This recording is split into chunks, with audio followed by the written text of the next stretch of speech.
Hi, it's Fias Tarot. Hello, Libra placements. This is your January 2026 Money and Love reading. Okay, so yes, titingnan natin kung ano ba yung mga papasok, kung ano bang meron, mga pwede nating expect this January.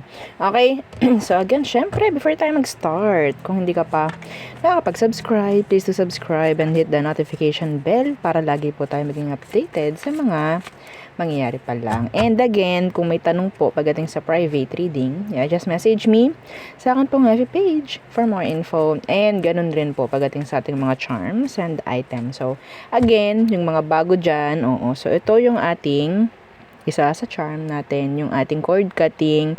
So, si cord cut, siya yung nag-aalis ng blockages mo sa energy mo, sa frequency mo. Yan, okay? Kung ano man yung nagbibigay ng alat or yung MALAS, hindi natin sinasabi talaga yan dahil yes, ayaw natin yan na magmamanifest, no? And, yeah, yung ating 2-in-1 love and money bracelet. Good for money, good for love, no? Yeah, connection. So, yan. Okay? So, ano bang meron pa? So, meron itong citrine stone. Oh, talaga madami. Yes. O, sa mga iba dyan na alam yung citrine. So, 'di ba? Si citrine is a money magnet. So, talagang ito ay yung mga citrine stone ginagamit siya ng mga nagnenegosyo, sa pamamera, nilalagay nila sa kanilang mga kaha-kaha, yan, mga ganyan, no? Okay?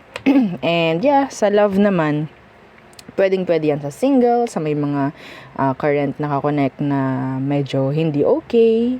Yes, and sa may mga ex. So, yeah, yung atin namang granter necklace. So, si granter po, yan. This is the front, this is the back. Okay, so this is hypoallergenic non-tarnish. And, this is made to order. Unisex, ang atin pong granter necklace. So, ano bang meron? Siya po yung taga-grant ng inyong mga minamanifest and ng inyong mga wini-wish.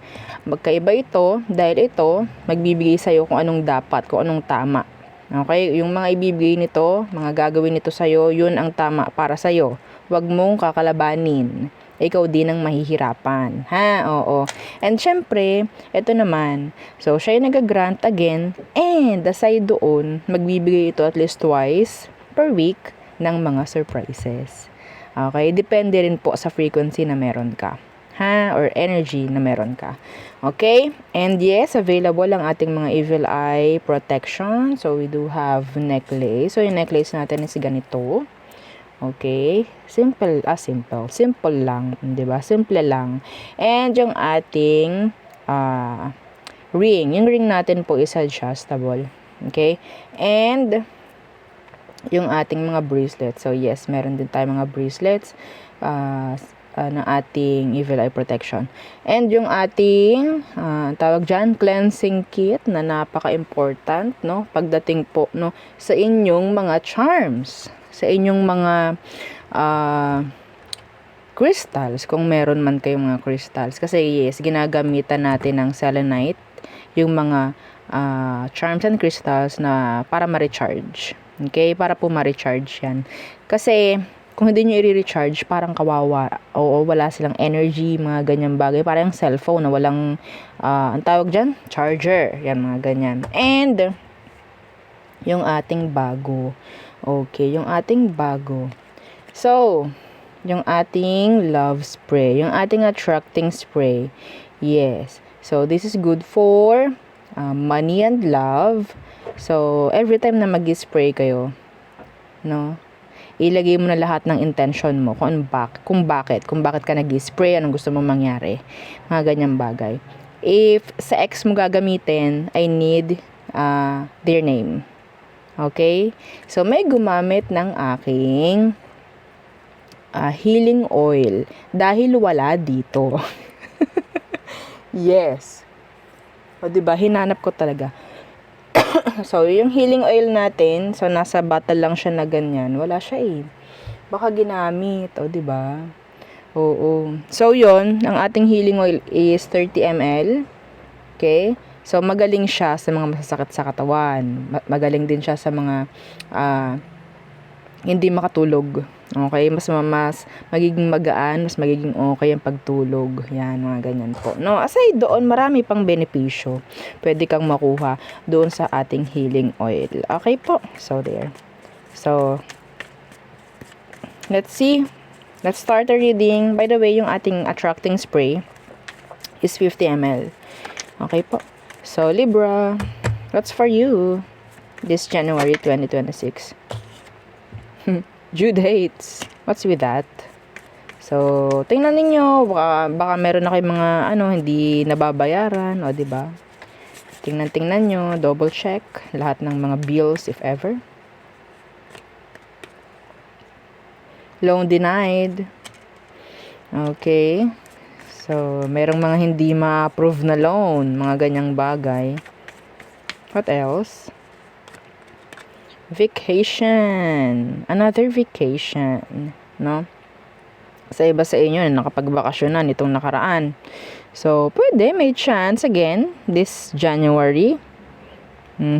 Wow, 'di ba? Ang daming tawag diyan. Kaching-kaching, 'di ba, ng mga Libra.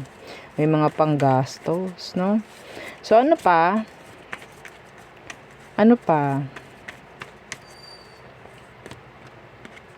Competition.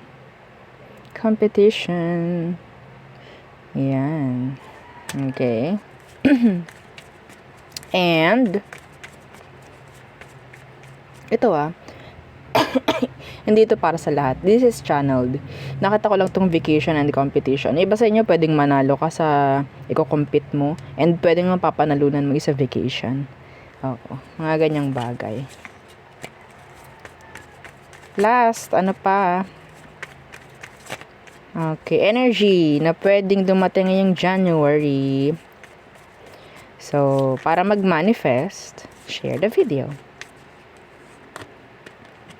Sale. Okay, so going up, 'di ba? Oo, golden. So, some of you may chance na talagang tumaas yung kita, tumaas yung benta. Ayaw nyo, wag nyo i-share ang video, pero kung gusto nyo nito, increase sa pamemera, share the video. O, diba? Ganun lang. Sabi ko nga sa inyo parang may pera. May pera ang mga Libra. Ayaw nyo, wag nyo i-share. Pero kung gusto nyo, share mo. O, diba? Napakadali lang. Gusto lang natin na talagang marami ang makarinig, marami ang makaalam na may ganito sa inyong energy under Libra placements. If you have Libra, Sun, Moon, Rising, Venus. Okay? So, there.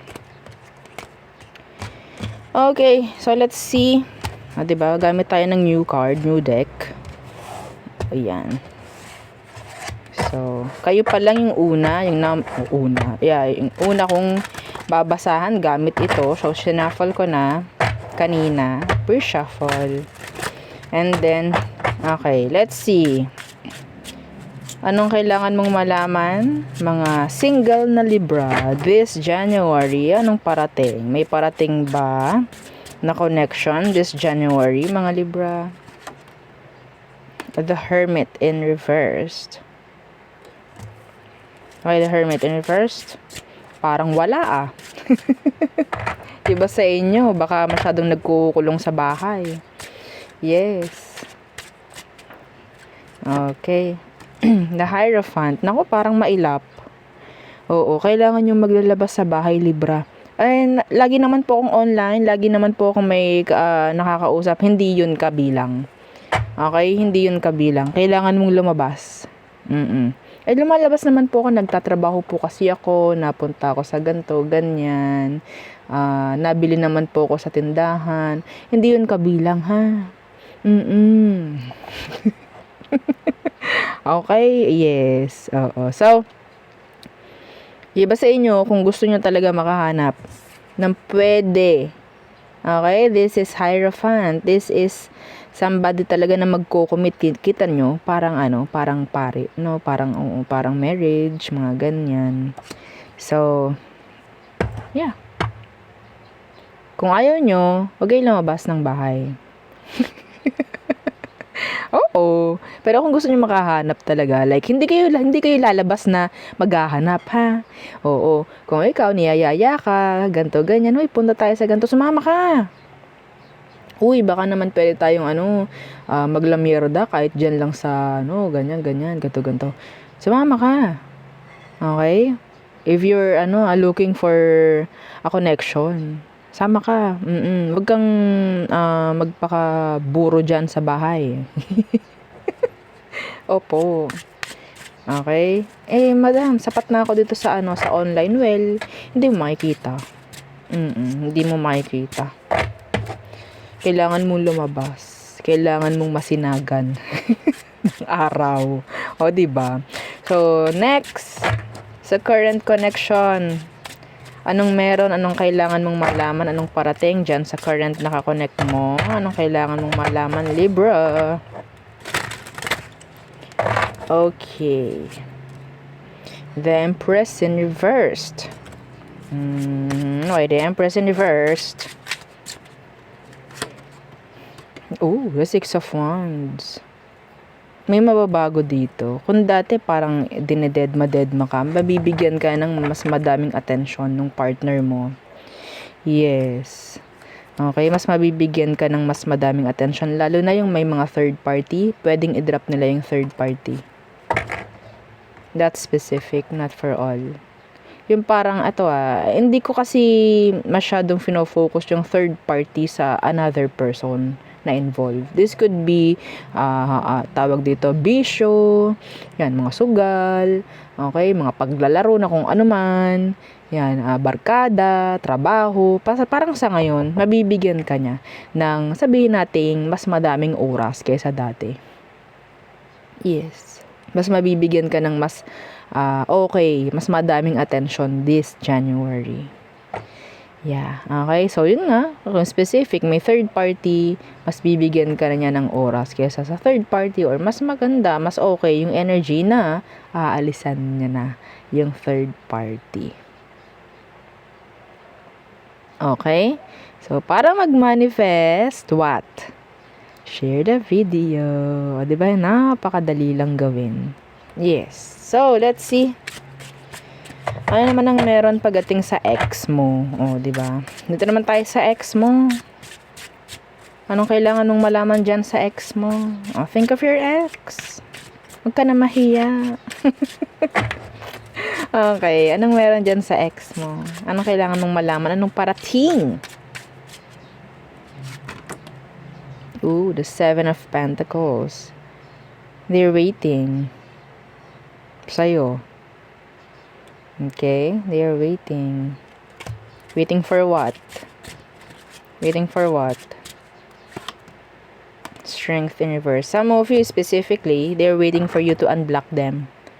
They're waiting for you na mag-unblock ka. Iba naman sa inyo, kung ikaw ito naghihintay sa kanila na i-unblock ka, may chance po this January, i-unblock ka na ni ex. Matanggal na yung block. Okay? So, may chance po, ha? Some of you, may chance na pwedeng bumalik yung energy, pero hindi pa rin totally new energy, no? Or new chapter. It's like, stuck pa rin yung energy nyo nung ex mo sa kung anong meron sa past. So, hindi na ito bago. So, nakita mo na to. So, parang uulitin mo lang uli. Are you ready sa ganun? Pero, yeah, 'di ba? Gawin yung gabay, gawin yung itong ating reading, warning. 'Di ba? Oo. So, let's see. Yun po, ha. So, tayo muna. Sa all signs, tayo napapasarap. Okay. Libra. Aries through Pisces. Kamusta ba kayo? Oo, hindi ko inakamusta. So, Libras, kamusta ba kayo nitong mga nakaraan? Oo, kasi tayo nawala, no? 5 araw din yon. Nagpahinga ako ng kauntian. And then ngayon, yeah, balik ulit. Sabak ulit, di ba? So, let's see. Aries through Pisces, the zodiac sign you're dealing with or dealt with. Let's see their energy. Aries, so parang burden. Ang nakikita ko dito, pwedeng nabibigatan na si Aries sa situation ninyo, or pwedeng siya is a burden pagdating sa'yo. Taurus, they want commitments, they want long-term connection, longevity, yan, stability. Some of you, pwede itong si Taurus, merong mga pinagdaraanan pagdating sa kanilang kaperahan. Or pwede may mga problem pagdating sa kanilang family. Gemini, okay, so nasa tower moment si Gemini. So, anything na pwedeng, kung ano man yung hindi mo ina-expect from a Gemini, pwedeng mangyari. Okay, Cancer? So, andun yung energy na parang inconsistent, no? Inconsistent. May chance po na biglang magme-message sa'yo itong si Cancer. Okay, or pwedeng biglaan like that, or magpaparamdam, parang mga ganyang bagay, pero hindi magiging consistent. So, nasa na tayo? Leo, they're unstable. Okay? Virgo, they're sad. Some of them, they're longing for you. Libra, okay, they have blockages, or pwedeng itong si Libra nagbibigay ng blockage sa'yo. Scorpio, so nandun yung energy na parang ang tawag dito,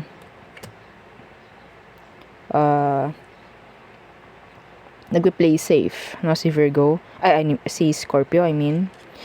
Okay, so Sagittarius, they miss you. They miss the connection with you, having a connection with you. Capricorn, they have a decision to make, or pwedeng meron ng pagpili na mangyayari with this Capricorn. Aquarius, they want to release. Okay, kung ano man yung kailangang i-release, pwedeng yung sarili nila, sa situation nila, gusto nilang i-release, gusto nilang makaalis, parang ganyan, makaalis sa pagkakagapos, parang ganon. Or may chance na pwedeng may gagawin na si Aquarius aside sa paghintay and pag-iisip. So, meron pa, okay, Pisces, they're juggler. They're juggling something, okay, balancing kung ano man. Pwedeng merong gustong gawin si Pisces, like the energy is para silang urong-sulong, parang ganun. Okay, I don't know kung anong meron. Taking risk, parang ganyan. I don't know, pwedeng may doubt sila or hesitations or scared or afraid lang sila to do something. Okay? So there, yun ang aking reading for you, Libra placements. Again, please don't forget to like, share, and subscribe, and follow our FB page, and yung sa nating YouTube channel na nasa description box below. Again, thank you. Goodbye.